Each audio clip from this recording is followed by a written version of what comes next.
Voilà, bonjour, bonjour à tous et bonjour à toutes en ce mercredi 30 octobre 2024. Voilà, je me trouve ce matin dans la région sud de l'île de la Réunion, plus particulièrement sur cette grande région de Saint-Pierre. Et il y a beaucoup de vent ici, voilà, il y a beaucoup de vent. Et j'avais à cœur de faire une vidéo avec vous sur un verset de la parole, sur un verset de la Bible, et plus particulièrement dans l'Ancien Testament, dans le prophète Ésaïe, au chapitre 30 et au verset 15. J'espère que vous m'entendez bien, parce que ici ça souffle. Et voilà, on ne choisit pas toujours les conditions. Je lirai avec vous dans ce livre du prophète Ésaïe, ce verset où le Seigneur dit, donc Ésaïe 30 verset 15, « Car ainsi a parlé le Seigneur, l'Éternel, le Saint d'Israël. » Et le Seigneur dira, c'est dans la tranquillité et le repos que sera votre salut, c'est dans le calme et la confiance que sera votre force, mais vous ne l'avez pas voulu. Voilà une très belle parole ici de l'Écriture. Vous savez, toute la parole de Dieu est magnifique. Toute la parole de Dieu est utile, voilà, pour nous instruire, pour nous édifier, pour nous parler, pour nous exhorter, pour nous enseigner, pour nous encourager. Parce que vous savez, nous avons besoin les uns et les autres d'encouragement. Nous avons besoin les uns et les autres aussi d'être motivés, des fois d'être repris. Voilà, et le désir du Seigneur, vous savez, ce n'est pas bien sûr de nous casser. Voilà, le Seigneur a un doigté d'amour, il a une pédagogie, et le désir de Dieu, c'est toujours de gagner nos cœurs. Et il sait comment le faire, il sait comment parler à ses brebis. Et vous savez, chaque brebis sont différentes. Voilà, chaque brebis, pour certaines, elles sont plus chétives. D'autres qui, voyez-vous, qui ont un caractère, qui sont plus impétueux. Mais en tout cas, le Seigneur connaît ses brebis. Et la parole nous dit que nous devons aussi, nous, en tant que brebis, apprendre à connaître le Seigneur, à connaître le bon berger, à connaître le gardien de nos âmes. En tout cas, le désir du Seigneur, c'est de nous faire du bien. Le désir du Seigneur, c'est de nous enrôler à lui, vers lui, dans son armée, dans l'armée de l'Éternel, au travers de son peuple, de son Église, qui, voyez-vous, est partout dans le monde, qui est disséminé partout dans le monde, le peuple de Dieu, qui est cette armée que personne ne peut ni compter, ni dénombrer. Vous savez, il y a une multitude de croyants qui aiment le Christ Jésus, il y a une multitude de saints, de chrétiens qui sont nés de nouveau et qui sont, voyez-vous, partout dans ce monde et qui se regroupent, qui prient le Père Céleste dans le merveilleux nom de Jésus par la puissance du Saint-Esprit. Et voilà, il ne faut pas rester seul, il faut, voyez-vous, chercher la face du Seigneur. Il peut arriver des moments où nous soyons seuls, mais il est bon de prier, voilà, avec des frères, avec des sœurs, même si nous ne sommes pas nombreux. Mais le Seigneur nous a fait une promesse quand 2 ou 3, voyez-vous, sont assemblés en son nom, il se tient là au milieu d'eux. Et je me réjouis parce que vous savez, ce n'est pas vraiment la quantité qui compte. Merci Seigneur pour la quantité, s'il y a l'action de Dieu, s'il y a la présence du Saint-Esprit, s'il y a un enseignement, voyez-vous, qui est quand même bon et qui nourrit les cœurs, qui édifie les âmes, alors merci Seigneur pour toute cette multitude. Mais on peut se retrouver aussi à quelques-uns, à plusieurs, à une dizaine, voilà, et à louer le Seigneur, à invoquer son nom, à le chanter, à le glorifier, à rompre le pain, à travailler de tout cœur pour lui. En tout cas, vous savez, le Seigneur ne se base pas sur la quantité, mais s'il y a la quantité, avec la grâce du Seigneur et avec la présence du Seigneur, gloire à Dieu. Alors, la parole nous dit dans ce verset que c'est dans la tranquillité, dans le prophète Ésaïe, c'est dans la tranquillité,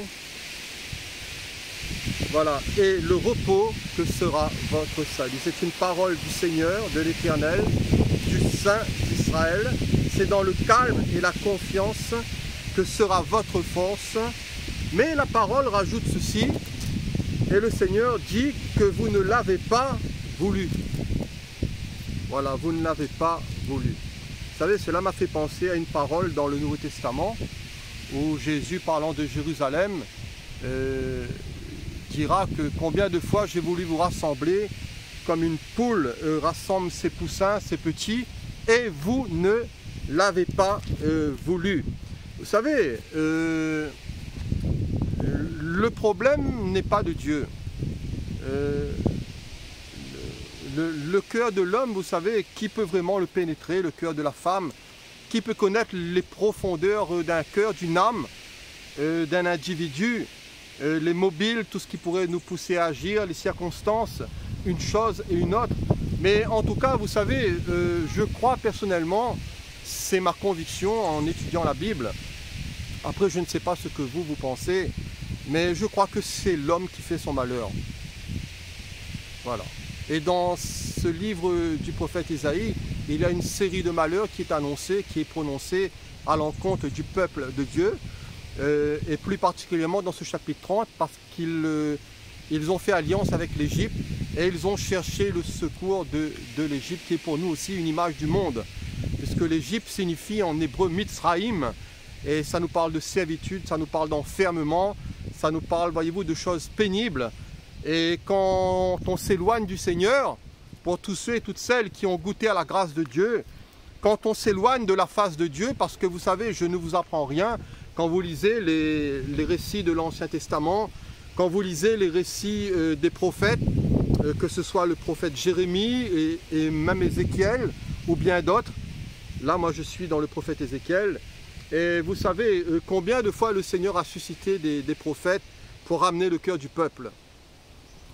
Et combien de fois le Seigneur a voulu parler au cœur de son peuple, mais voyez-vous, ils n'ont pas fait cas.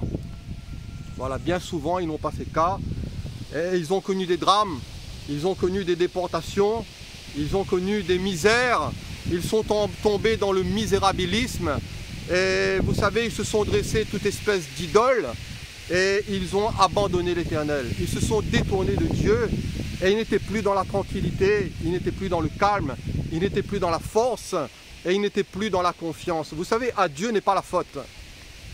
Nous devons que nous en prendre, je le crois, qu'à nous-mêmes, qu'à nos actions, qu'à notre conduite, qu'à notre compréhension des choses.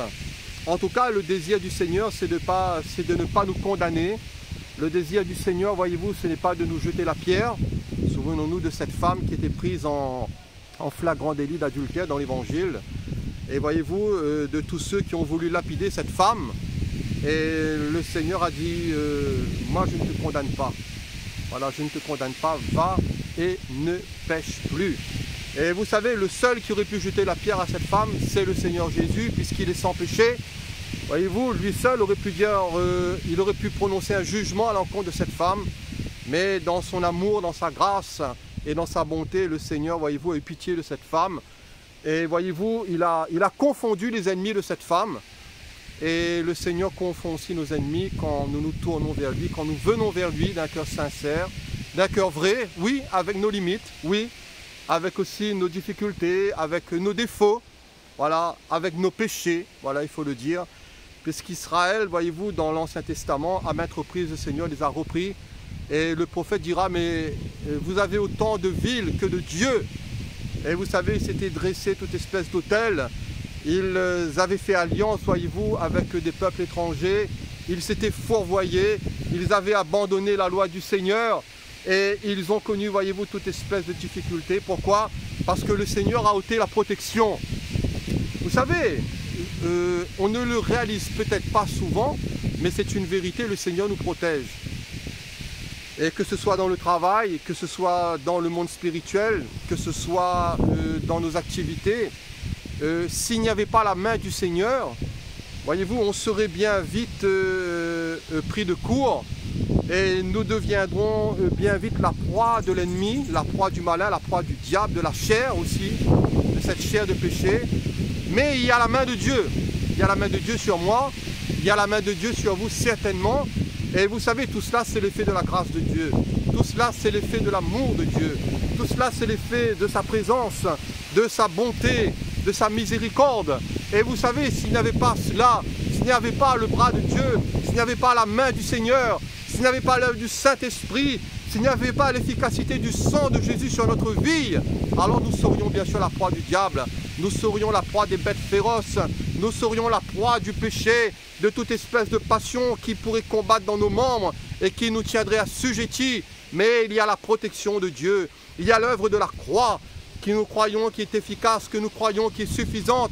Et au travers du sang de Jésus, de ce sang qui a coulé au calvaire, au travers des mérites de l'agneau de Dieu, de ce Christ merveilleux qui est venu en chair, de ce Christ Jésus et qui a tout accompli sur cette croix, le Seigneur nous offre une pleine sécurité dans cette nouvelle alliance et qui, voyez-vous, est une alliance qui est garantie, qui est une alliance qui est permanente, qui est une alliance qui nous offre un plein refuge, une pleine bénédiction pour tous ceux qui se tournent par la foi vers le Christ Jésus, pour tous ceux qui l'invoquent en disant « Seigneur Jésus, je sens ma misère, je sens que je suis tombé bien bas, Seigneur, tu vois ma condition de pécheur, de pécheresse, je suis assujetti par l'alcool, Seigneur, j'ai envie de m'en sortir, mais il y a une force qui me tient lié et je me sens à chaque fois obligé de prendre cette bouteille.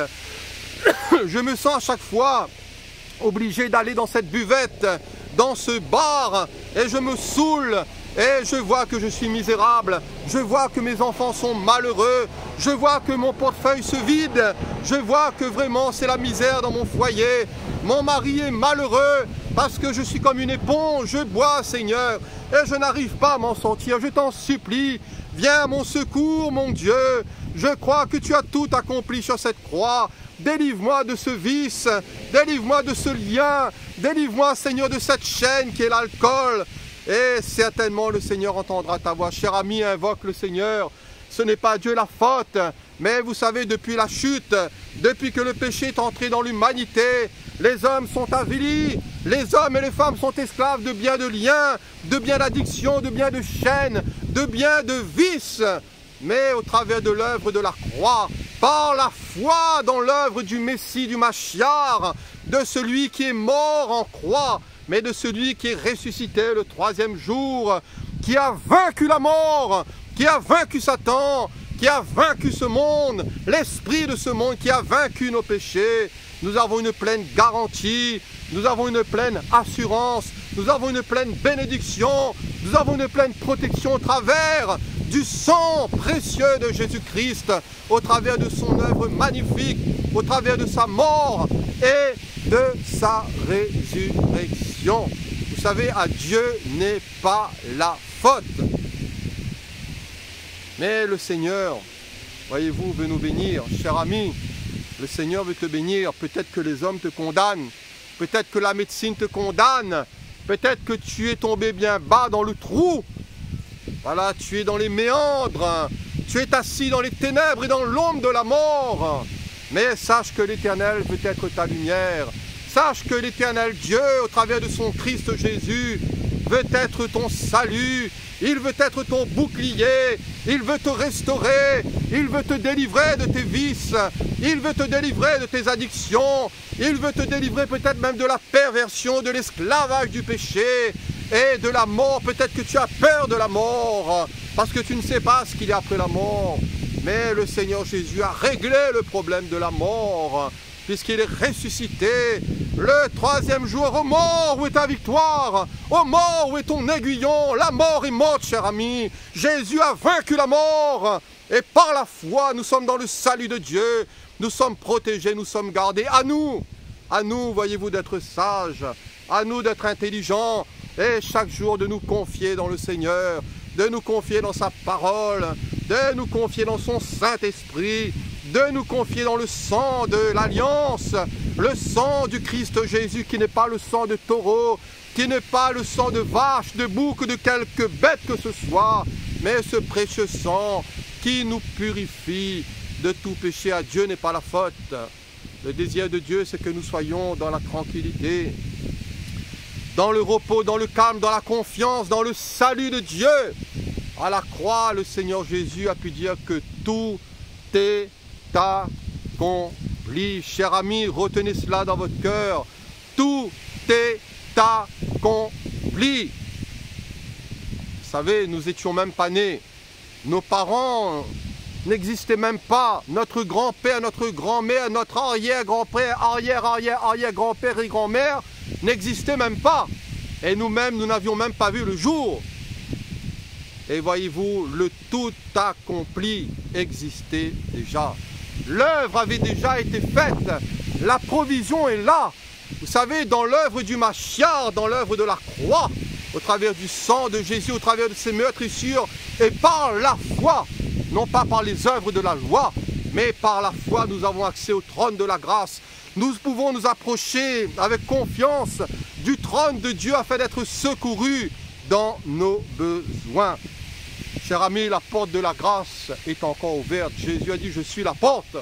Et si quelqu'un entre par moi, il sera sauvé, il entrera, il sortira et il trouvera de verts pâturages. Jésus est la porte, Jésus est le chemin, Jésus est la vérité, Jésus est la vie. Nul ne vient au Père que par lui, que par le Christ Jésus et par personne d'autre. Il est le seul, l'unique, le seul médiateur entre Dieu et les hommes. Jésus est la lumière du monde qui en venant dans le monde éclaire tout homme. Christ Jésus est la véritable lumière. Cher ami, si tu le suis, tu ne marcheras pas dans les ténèbres, mais tu auras la lumière de la vie. Jésus viendra pénétrer ton âme, Jésus viendra pénétrer ton esprit, Jésus viendra pénétrer ton corps. Il nettoiera la maison de ta vie, il te délivrera de toutes ces substances, il te délivrera de tous tes vices, il te donnera de l'équilibre, il te donnera de la stabilité. Parce que vous savez, Dieu c'est le Dieu qui nous stabilise, Dieu c'est le Dieu qui met de l'harmonie, Dieu c'est le Dieu qui nous construit, qui nous bâtit, qui nous édifie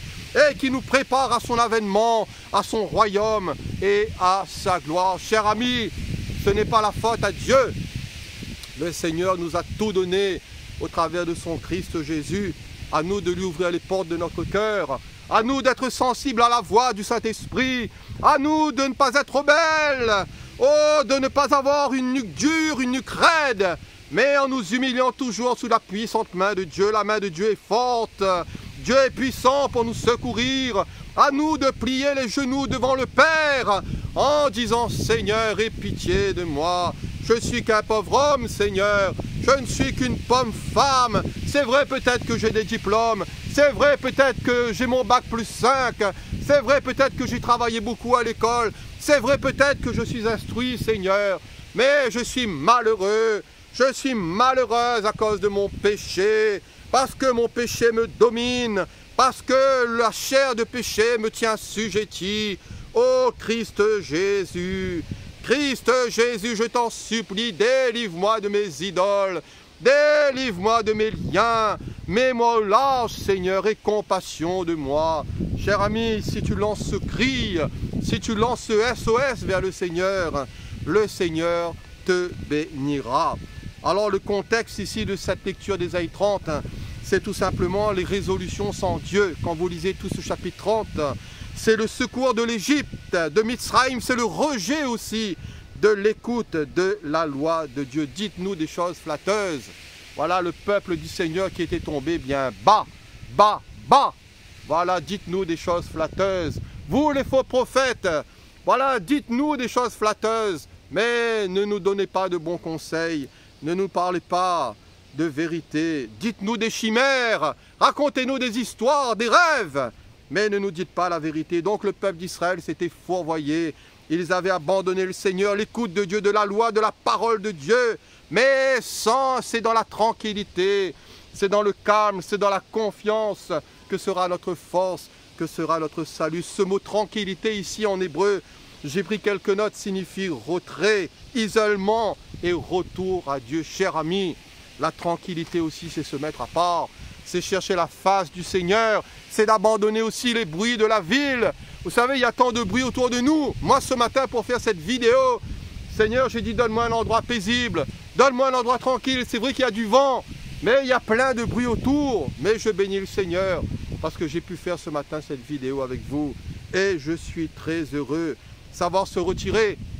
Jésus a dit, quand tu pries, entre dans ta chambre, ferme la porte de ta chambre et prie ton Père qui est là, dans le secret, ton Père qui voit dans le secret, il te le rendra.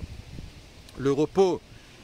Le repos, c'est dans l'hébreu, nous renvoie à Ecclésiaste chapitre 4 au verset 6, où il dit « Mieux vaut une main pleine avec repos que les deux mains pleines avec poursuite du vent. » Voilà, ce mot repos en hébreu nous renvoie dans l'Ecclésiaste chapitre 4 verset 6, où il est dit « Mieux vaut une main pleine avec repos que les deux mains pleines avec poursuite du vent. » Vous savez, cela c'est une vérité. Vous prenez l'exemple des familles.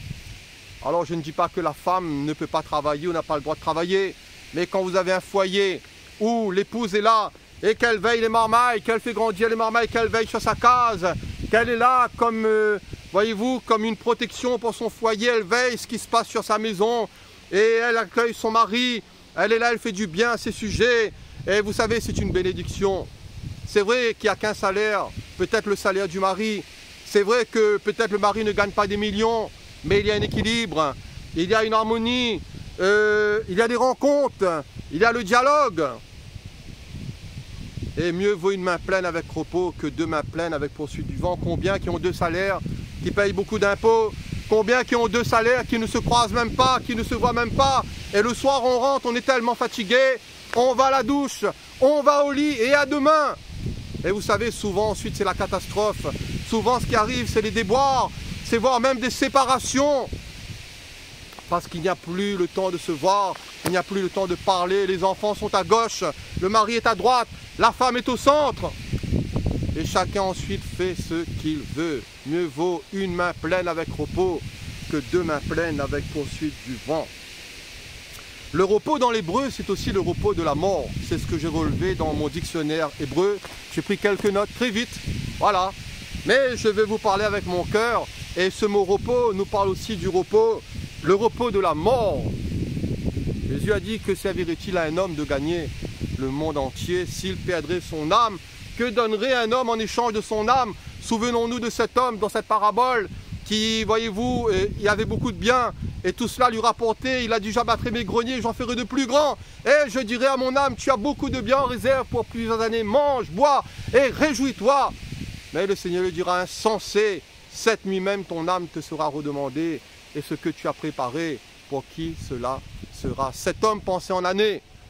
Et cette nuit, voyez-vous, il allait partir. Cette nuit, il allait quitter cette terre. Je viens d'écouter les informations dans ma voiture tout à l'heure. Et un monsieur disait qu'il ne comprend pas pourquoi des gens meurent subitement, des jeunes. Il y a quelqu'un qui vient de faire le grand raid là, il est décédé. Pourtant, voyez-vous, il a une bonne hygiène de vie. Pourtant, il est en forme, il fait du sport, il s'entretient, allez hop! Et c'est parti en un instant. Voyez-vous, la mort surgit, la mort frappe. Qu'on soit riche, qu'on soit pauvre, qu'on soit blanc ou noir, qu'on soit cultivé, savant, ou que peut-être on soit analphabète, qu'on n'arrive même pas à lire ou à écrire. Vous savez, la mort ne téléphone pas, la mort n'envoie pas de SMS, la mort ne choisit pas, cher ami. Est-ce que tu es prêt à affronter la mort? Est-ce que tu sais ce qu'il y a après la mort? Est-ce que tu t'es repenti? Est-ce que tu t'es tourné vers le Seigneur en disant: Seigneur, pardonne-moi, sauve-moi, et maintenant je veux m'alliancer avec toi, non pas avec l'Égypte, non pas avec Mitzraïm, non pas avec ce monde qui est difficile, mais avec toi, Seigneur, parce que tu as dit: venez à moi, vous tous qui êtes fatigués et chargés, et je vous donnerai du repos. Cher ami, le Seigneur veut te bénir. Le Seigneur veut te donner le repos dans un monde troublé, mais aussi surtout le repos face à la mort.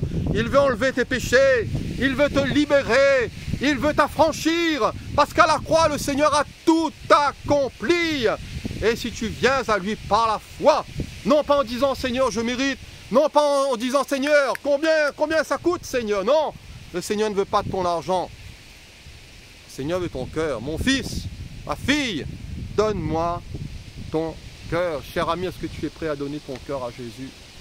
Voilà, je ne te demande pas ici d'entrer dans une religion ou dans une nouvelle religion ou dans un mouvement quelconque, mais je te demande de te tourner vers le Christ Jésus. Est-ce que tu l'as fait? En tout cas, tu as cette occasion aujourd'hui. La Bible nous dit aujourd'hui, si tu entends sa voix, n'endurcis pas ton cœur. Le repos.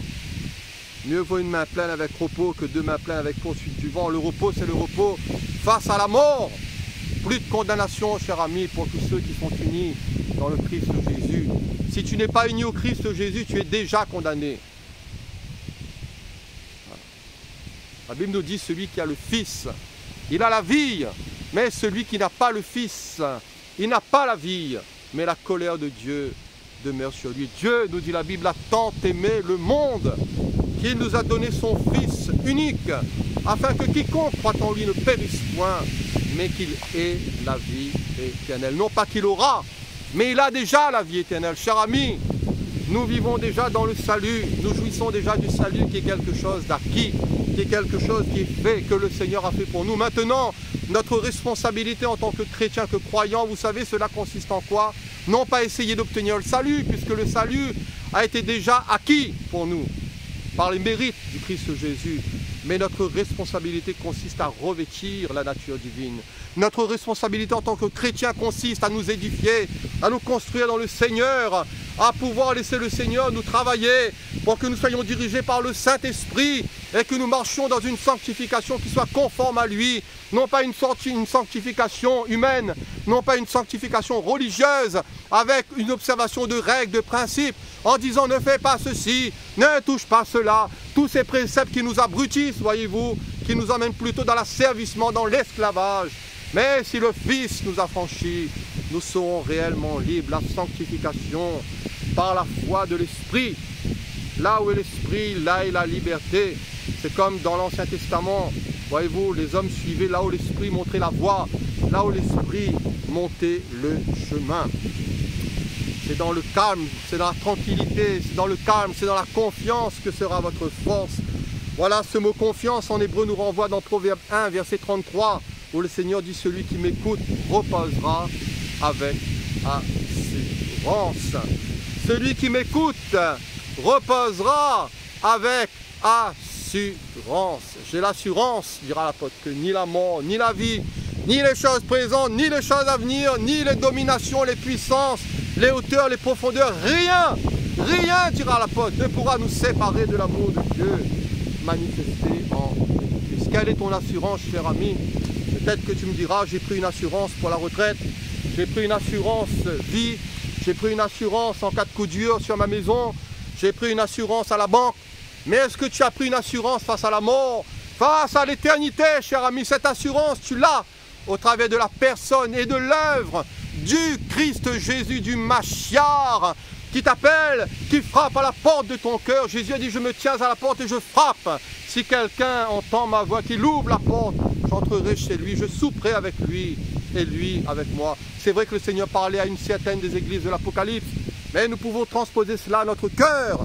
Le Seigneur se tient à la porte et il frappe. Cher ami, jusqu'à quand? Voilà la question. Jusqu'à quand aurons-nous l'occasion de nous repentir? Jusqu'à quand entendrons-nous l'évangile? Combien, voyez-vous, qui sont sombrés dans le coma suite à un AVC, suite à une crise cardiaque? Subitement, tout allait bien. Il y avait de l'argent qui coulait à flot, les enfants étaient bien, la maison était bien, le travail était bien, la santé était bien. Et allez hop, voilà, un AVC, une crise cardiaque, un accident de la route. Et en une fraction de seconde, tout s'est arrêté. Tout s'est arrêté, cher ami. Plaise au Seigneur que le Christ Jésus soit ton assurance. Celui qui m'écoute reposera avec assurance. Écouter Dieu, c'est écouter sa parole. C'est recevoir ses promesses. C'est lire son bon évangile, parce que l'homme ne vivra pas de pain seulement, mais de toute parole qui sort de la bouche de Dieu. Toute parole. Lisez toute la parole, cher ami, que ce soit l'Ancien ou le Nouveau Testament. Moi, j'ai un plan de lecture et je bénis le Seigneur, je lis ma Bible, voyez-vous, dans l'année, une fois par an, et cela me fait beaucoup de bien. Pour terminer, c'est dans la tranquillité, c'est dans la confiance, c'est dans le calme que sera votre force. Ce mot force en hébreu signifie œuvre, exploit, vigueur et vaillance. Vous savez, les jours de nos années s'élèvent à 70 ans et pour les plus robustes, à 80 ans, et l'orgueil qu'il en tient n'est que peine et misère. Mais le désir du Seigneur, voyez-vous, c'est que nous soyons enrichis de lui ici-bas, jusque dans l'éternité. Et l'Esprit de Dieu est fort. Voilà, l'Esprit de force, d'amour et de sagesse. Soyons remplis du Saint-Esprit, chers amis, soyez remplis du Saint-Esprit pour accomplir l'œuvre du Seigneur. Un peu comme Asa, comme Josaphat, comme Ézéchias, comme bien des rois, comme les disciples, les apôtres, voyez-vous, qui ont été animés de la force du Seigneur, qui ont été animés de la force du Saint-Esprit et qui ont marqué leur temps, qui ont marqué leur génération. Oui, oui, ils n'étaient pas parfaits, Vous n'êtes pas parfait, cher ami. Je ne suis pas parfait. Ça, je le sais. Mais nous courons, nous tendons à la perfection avec l'Esprit du Seigneur. Pour terminer, le Seigneur dira, mais vous ne l'avez pas voulu. Voilà, dans le temps de Jérémie, Jérémie avait mis, dans le temps de Nebuchadnezzar, et avec la mort de Guédalia, et le peuple voulait descendre en Égypte, et Jérémie les avait avertis en disant, ne descendez pas. Et voyez-vous, ils sont partis, ça a été la catastrophe. Ils n'ont pas écouté. Vous ne l'avez pas voulu. Ce terme en hébreu signifie accepter, consentir et obéir. Vous ne l'avez pas voulu signifie, vous ne l'avez pas accepté, vous n'avez pas consenti, vous n'avez pas obéi. Vous savez, il y a la part de Dieu et on n'a pas à s'inquiéter, on n'a pas à se tracasser pour le Seigneur. Le Seigneur fait son travail. Voilà, le Seigneur, il sait ce qu'il fait, il est sage, il est intelligent. Mais notre part consiste aussi, voyez-vous, à obéir, à consentir. Et si nous avons de la bonne volonté, chers amis, frères et sœurs, je crois que le Seigneur nous bénira. Je crois que le Seigneur vous bénira. La Bible nous dit, à tes résolutions répondra le succès. Voilà, à nous de nous appliquer, d'être vrais, d'être sincères. Et si nous tombons, repentons-nous, plaçons-nous devant le Seigneur. Et le Seigneur, voyez-vous, n'est pas dans l'échec. Le Seigneur est fort et en Dieu, il n'y a pas d'échec. Le Seigneur sera toujours puissant pour te relever, pour te secourir, à toi de mettre à profit. Voilà, je vais arrêter de parler parce que ça fait déjà quand même plus de 30 minutes que je parle. Je crois que j'ai dit assez. Voilà, chers amis, je suis content voilà, de pouvoir repartager cette vidéo avec vous. Je suis vraiment très heureux. Je suis là à partir de demain en congé. J'ai travaillé toute l'année. Vous savez, voilà, je le dis pour ceux qui ne connaissent pas, je suis sapeur-pompier professionnel. Je travaille en garde de 24 heures, je travaille le jour, je travaille la nuit. Et l'année est longue, c'est dur. C'est dur. Voilà, peut-être pour vous aussi c'est dur. Et là, voilà, je vais bénéficier de quelques jours de congé. Je remercie le Seigneur. Voilà, et de ce que surtout j'ai pu faire cette vidéo ce matin avec vous. Soyez bénis. Voilà, soyez bénis. Seigneur, bénis mes amis. Bénis ces bien-aimés qui m'écoutent. Voilà, fais-leur grâce. Fais-nous grâce, Seigneur. Sans toi, que serions-nous? Où serions-nous? Peut-être qu'on serait déjà dans le trou. Quand j'étais jeune, j'ai failli mourir d'accident de la route. Et je ne connaissais pas le Seigneur. Et aujourd'hui, je lève mes yeux vers le ciel. Je dis, Seigneur, merci de m'avoir gardé. Parce que j'aurais pu être déjà au cimetière. Et j'aurais pu être aussi, là, voyez-vous, dans la séparation. Et dans la perdition sans le Seigneur. Mais le Seigneur m'a sauvé.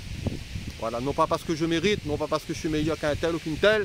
Mais parce que j'ai foi dans la mort et dans la résurrection du Seigneur Jésus-Christ. Et cela, chers amis, je ne vous le répéterai jamais assez. Le salut est fait, le salut est accompli. À nous maintenant de nous revêtir des choses du Seigneur. À nous de nous capeler, à nous de nous habiller de lui. À nous de nous revêtir de toutes les armes de l'esprit, de toutes les armes de la lumière, afin d'être forts, de faire des exploits, afin de travailler de mieux en mieux pour le Seigneur. Là où le Seigneur nous a placés. Voilà, là où le Seigneur t'a placé, cher ami, et où le Seigneur m'a placé. Voilà, soyez bénis et à la prochaine, Dieu voulant. Amen.